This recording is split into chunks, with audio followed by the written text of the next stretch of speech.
Hey guys, Freddy with Team Illuminati again, here for the wrap-up video for Week 4 for the Arcasia's Island Set Champs. I'm just going to go over my winning deck list for SSG and for the SSG pop-up that happened last Friday for their Lilo and Stitch. It's only a 2-card difference, so we're just going to make this one video. I'll point out the 2-card difference when we get to it, but we'll try to make this quick. All right, so as usual, this hasn't changed. We're going to start with 4 copies of Cindy. Um, she's your best opening turn 1 play, sings all your 3-cost songs or lower, really puts a board presence on board, playing pretty much everything. Great card. Also quest for 1 when you need to, but very standard. And she will not be leaving the deck anytime soon. Um, We kept next up Daisy Duck. We kept her at 2. Still don't feel the need to have more than 2 at the moment. 2's been feeling really good. 1/4, quest for 2. Opponent reveals the top card of their deck, and if it's anything but a character, it goes to the bottom. If it's character, they get to keep it if they want to. Great into the red-blue matchups. And yeah, just a great body when you need her. Next, we got 4 copies of Robin Hood. Um, he's there because we run the shift package for Robin Hood in this. Cost 1, 2/2, quest for 1. Honestly, he's probably the worst card in the deck, but you need him to get that shift down if that's the route that you're planning on. Other than that, kind of just use him as ink. Next, we got my favorite card from the last set, Troubadour. He is the MVP of the deck. I love him to death. Resist 1, Singer 4, cost 2, 1/3 body. Sings all your 4-cost songs or lower. Super sticky, very key in the mirror matchup. Um, I've pointed out last time, you lose 1 card draw off of Rapunzel, but in the long run, he gets way more value out of just staying on the board longer. And good players play around Rapunzel. I mean, everyone down here knows she's coming, so it's really hard to set up, and you really got to force them into those Rapunzel plays. So that's why I prefer the Troubadour. Also very key in the mirror. He can't get double stormed down if they open turn 1 Cindy, turn 2 either Troubadour or Ursula, and they don't have the Zeus. If they don't have the Zeus to out this, he's sticking. You peed on 3, and you take control of the board from there with whatever songs you got. Um, so still my favorite card from the set, and he'll be staying at 4. Next, we ran 2 copies of Lilo. Just wanted to try her out again because a lot more discard has been popping up down here, and she's easy discard fodder, and you can bring her back later when you have the resources to do so. You always anchor into red matchups that are running Shark because you don't want to feed them to Maui Shark and just let them get back actions or whatever. But does quest for 2, 1/2 bodies, it's whatever. But the recursion when you have the opportunity with the resources is awesome, and like I said, easy discard fodder. So that's why I threw in it too. Last in the 2 slot, we got Mr. Smee. Um, Still probably one of the best 2-drop characters in the game. Quest for 2, 3/3 body, takes a ping, sets up Rapunzel's later, trades with almost everything that tries to trade into it. Um, Unfortunately, there's no captains in the deck, so that ping is always coming, but it's all good because, like I said, it sets up Rapunzel's when you need him, and he's just a great body overall. Next, we are going to go into the 3-cost slot, and we have 4 copies of Ariel. The deck revolves around Ariel. She's your best friend. She's your worst friend. Um, 3-cost inkable, 2/3 body. Scry the top 4 cards of your deck. Hopefully, you find a song. Add it to your hand, and if not, more likely than not, it is Scry 4, send them to the bottom, and you hate to see it happen. It happened a lot the last 2 events, but she when she hits, it's great. Um, you got to run four for now, and we'll see what happens if she gets reprinted or not, or if she's going to get rotated out. Next, we have two copies of Gaston, just an extra five singer, three cost inkable, 3/3 body, and sings all your songs in the deck. Mainly in here to play into red matchups so that you can't get brawled. You go Gaston on three, Ariel on four, find the wheel, sing the wheel, and just keep moving. Also really good into green matchups because if um, you don't want to get your songs ripped right away, so you usually pitch them on the mole. You play Gaston, set up a singer. It's really hard for them to out this right away on turn three or four. You play same thing, Ariel on four, find a song, and start trying to take control of the board. Hopefully, they don't peach you, but those things happen. But just a great body and helps you sing everything in the deck. Next, another MVP of the deck is Pete. We got four copies of Pete, 3/3 body. When he comes down, you just say no. No actions. Your opponent can't do anything but play characters. Um, he really locks out games, helps into really any matchup. Um, and the stat lines are nothing to laugh at. 3/3 is great for current meta right now.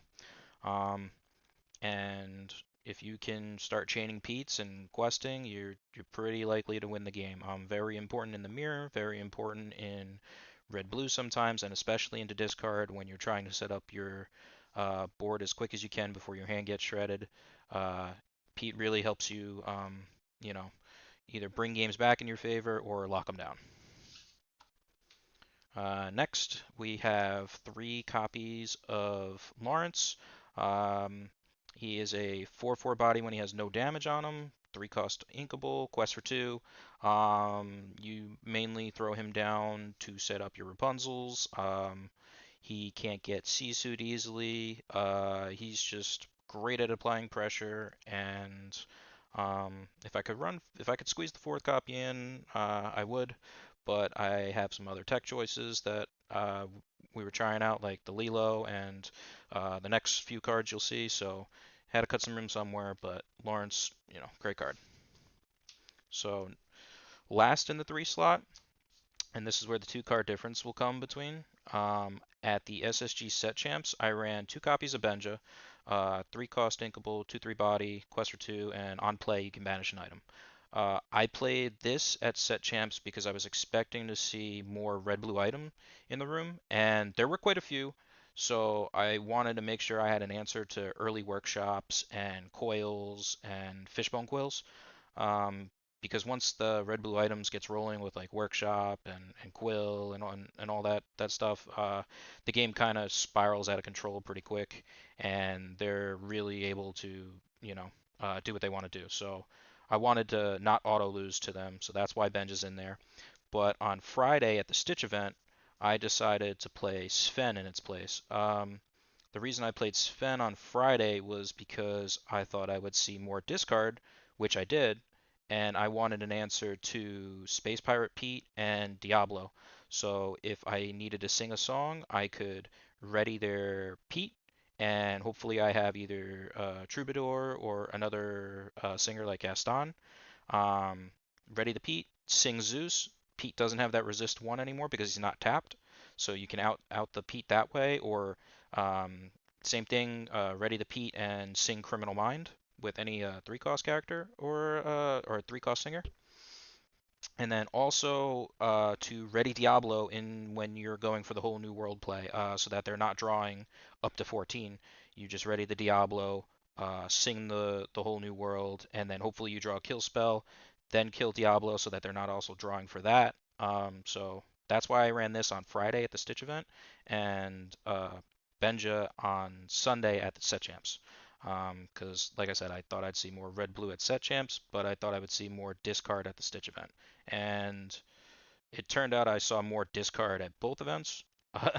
But I still think this was the right call to bring on on Sunday because that room was stacked. Everyone who shows up to the SSG set champs is a killer, and like I said, I really didn't want to lose to Red Blue. So that's why we threw Benja in there for Sunday and Sven for Friday. Next, you know her all too well. In the 4 slot, we got 4 copies of Rapunzel, 1/5 body, 4 drop inkable, quest for 2, heal damage up to 3, and draw for as much damage as you heal. She's your secondary draw engine. You know, like I said, really good players and everyone who's been playing for a while knows she's coming, so that everyone plays around her. You kind of have to force people into taking the Rapunzel trap, or you're landing up singing some of your songs on your own characters to get the value off Rapunzel. Yeah, great card overall. I hope she sticks around post rotation, but we shall see.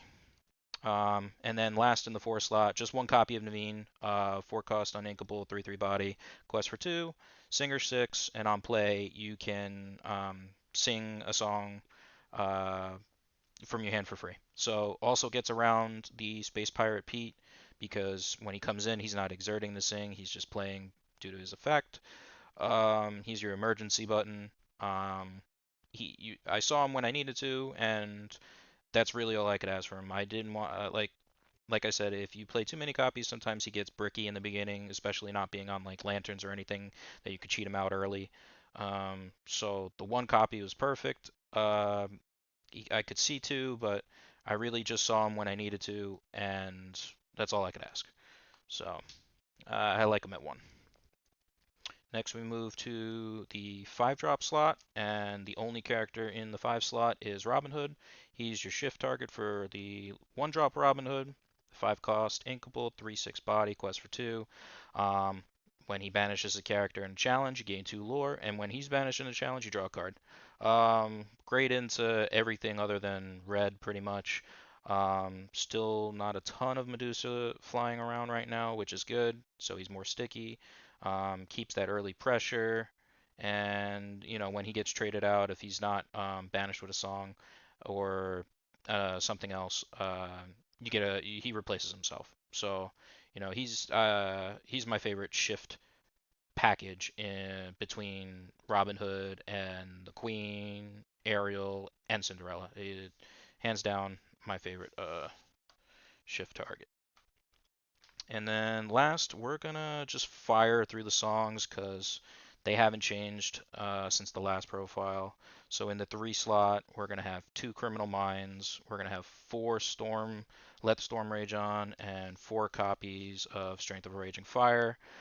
These are all your 3 cost songs. You know, you got Criminal Mind for Sharks, Sisu's, Maui's, really anything over 5 that you need to take care of. Hand Sisu, it came up a lot when I played into Red Purple. Um, even what was it? Something that got thrown in a cove that boosted it to 5, and I was able to out it with Criminal Mind. But great card. I would like 3. It might need to be 3 going into the next set. We'll see how that pans out. But when you don't need it, you just ink it, and it's great in the matches that you do. 4 copies of Let the Storm Rage On, pings for 2, draw a card. You know, nothing more to say there. And then Strength of a Raging Fire does as much damage as you can make it do. As long as you have the characters on board to fire off a big strength, you know, can really swing games, take out larger targets, take care of evasives. Um, Overall, the 3 cost songs, you know, I probably wouldn't really change anything, but we'll see what happens going into to next set. Next, we have the 4 cost songs, and we might as well just break out the 5 cost songs because no surprise, they're both at 4. We have Along Came Zeus, 4 cost uninkable, deals 5 damage to a character or location. Yeah, it's my favorite song. Really hoping this one sticks around. It outs all of your problem targets fairly easily, and when you need to, you can help you take out locations when you don't have the strength on board with your characters. And then, you know, you're playing a whole new world deck, so why wouldn't you have 4 of a whole new world? It is the it, the best card you could see or the worst card you could see. Um, on Friday, it was my best friend up until the finals. I was playing against Mai from Inkcasters, and game one, she's on the play. I mull one copy of Whole New World away, and some other cards. Draw, I think it was like four, and three more appeared, just like that. So game one was more or less just an instant loss. It happens. You hate to see it, but every once in a while, there's nothing you can do. And then it really helped me in the same matchup in game three, where I was able to start chaining a whole new worlds to completely swing the game back in my favor. You know, when you're on the draw, being able to dump your hand, and she was running Blurple, so more often than not, she was only playing like one character at a time when I'm flooding and playing a whole new world, and I was able to hit a bunch of her Hades, so I didn't really have to worry about that anymore. And then just constantly putting your opponent on a new hand, having them have to figure it out is really tough, and it could be super oppressive. So we'll see how many copies of A Whole New World stick around, because I know there's a lot of hype around that Beyond the Horizon card. Still haven't done much testing on it, but we'll see how that fits into the deck, if it fits into the deck, or if it does, how does it change it, and what does Steel Song look like after that. Um, Other than that, you know, I got I gotta say, Steel Song, my favorite deck, always will be. Um, it was really fun to play the last week of set champs, and win again, win at SSG's first set champs since they've been around. They finally got their kit. So it was really, really nice to play Hector in the final from SSG. I've been waiting for that rematch since Hey Wanna Play, when he knocked me out in the finals over there, and we had the same exact matchup. It was Steel Song versus Yellow Green Discard, the Under the Sea version. So he won at Hey Wanna Play 2-1. I won at SSG 2-1. I'm sure we'll be able to run that matchup back again soon at another event, whether it be at the Jafar event coming up or just another set champs in the future. I know Hector will always be around, so I look forward to those. Um, so guys, that's the deck. Just wanted to get it out there, show you what we played week four, and in total, we got, let's see how much we got. Three hero mats. We got four promos. We got two boxes of the last set. And where is it? Where's that Stitch mat? There we go. Boom. So next time, I don't know if Steel Song's gonna be around for the next set champs, but if it is, and you want to win, this deck is awesome. You can do so much with it. Uh, yeah, that's it. Shout out to my team, Team Illuminati. They keep me strong, put in the reps. You know, Convinced me not to go crazy at SSG and play a different deck, even though I was planning on showing up with something different. They said no, just go play your deck and do what you do, and well, we got it done. We got it done at the set champs, and we got it done at the Stitch event. And I finally got the one that got away. Never got the Stitch mat at the first set champs. Leveled up a lot since then. So, shout out to my crew. We're going to be around for a while. Look out for us. And we'll catch you at the next one. Take care.